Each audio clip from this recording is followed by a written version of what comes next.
The story of WeWork is one of the most dramatic rises and falls in modern startup history. Founded in 2010 by Adam Neumann, the company promised to revolutionize the way people work by turning office spaces into vibrant coworking communities. Investors rushed in, pushing WeWork's valuation to an astonishing $47 billion. But behind the hype were massive losses, questionable leadership decisions, and a business model that struggled to make profit. When the company attempted to go public in 2019, the truth surfaced, and the empire quickly unraveled. What seemed like the future of work suddenly became one of the most expensive startup mistakes in history. Today, we will talk about the rise and collapse of WeWork, a $47 billion mistake. So before we start, make sure to hit the like button and subscribe to my channel. 1. The vision that started a global phenomenon. The story of WeWork begins in 2010 when entrepreneur Adam Neumann and his partner Miguel McKelvey launched a company that aimed to reinvent the traditional office.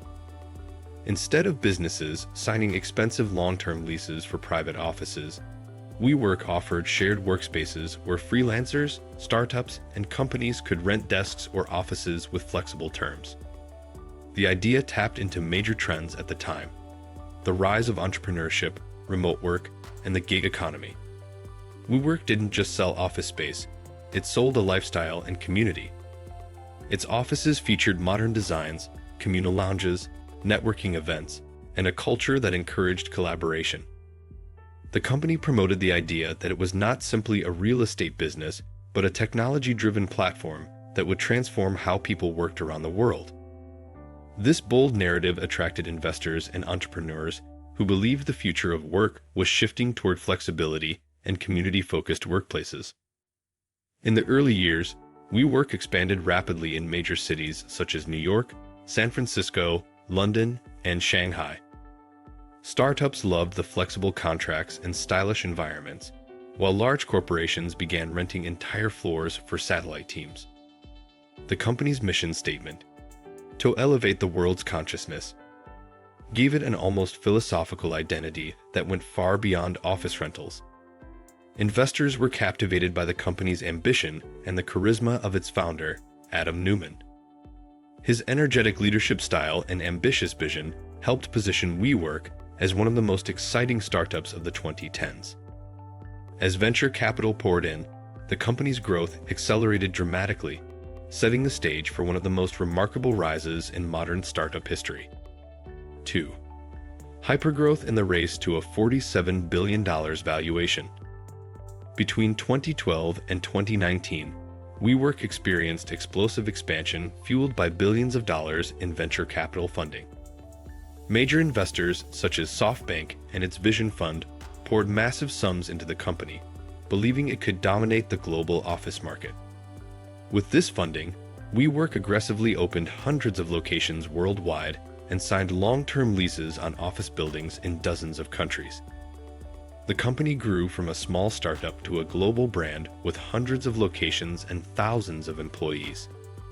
At its peak, WeWork operated in dozens of countries and hundreds of cities, turning coworking into a mainstream concept. This aggressive expansion pushed the company's valuation higher with each funding round. By early 2019, investors valued WeWork at an astonishing $47 billion, making it one of the most valuable private startups in the world. This valuation placed it among elite unicorn companies like Uber and Airbnb. Supporters believed WeWork could revolutionize commercial real estate by creating a global network of flexible offices. However, critics argued that the company was essentially a real estate business disguised as a technology company. Despite its massive valuation, WeWork was losing billions of dollars each year. Its strategy focused on growth rather than profitability, relying heavily on investor funding to sustain expansion. 3.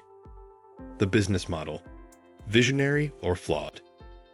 At the heart of WeWork's rise was a business model that initially seemed brilliant but eventually proved risky. The company signed long-term leases, often lasting 10 to 20 years, with property owners and then rented the space to customers on short-term agreements. In theory, this allowed businesses to enjoy flexibility while WeWork filled buildings with multiple tenants. However, this structure exposed the company to enormous financial risk. If tenants left or demand declined, WeWork would still be responsible for paying expensive long-term leases. During periods of rapid economic growth, the model worked reasonably well.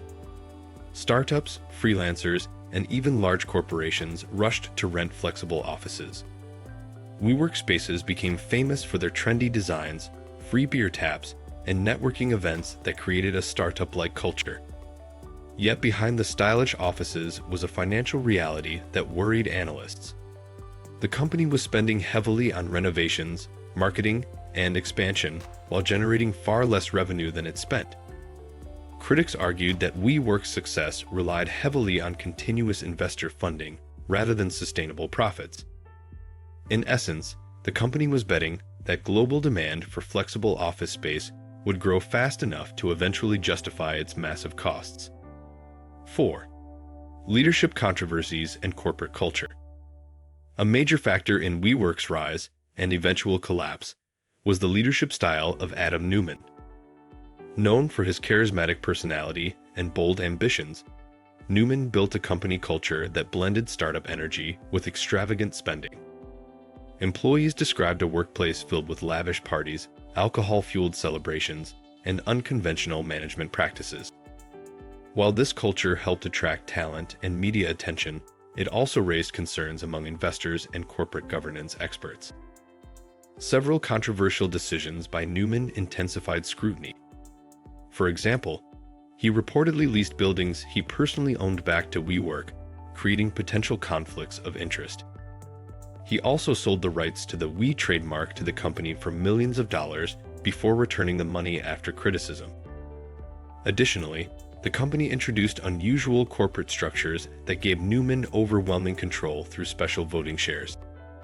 These decisions raised questions about transparency and accountability.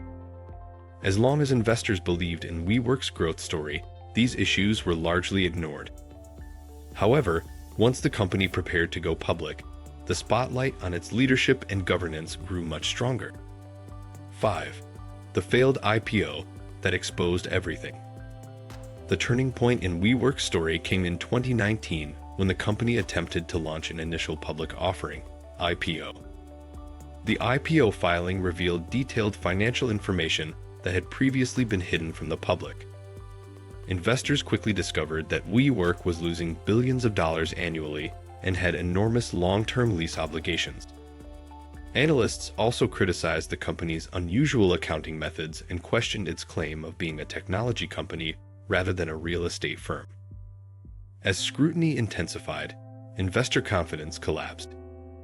WeWork's valuation dropped dramatically within weeks, from $47 billion to estimates as low as $10 billion. The IPO was eventually canceled, marking one of the most dramatic failures in modern startup history. Facing intense pressure from investors, Adam Neumann stepped down as CEO later that year. This leadership shakeup signaled that the era of unchecked expansion was over. What had once been Silicon Valley's most celebrated startup suddenly became a cautionary tale about hype, governance failures, and unrealistic valuations. If you liked this video and would like to see more like it, please give it the thumbs up, leave a comment, and click the button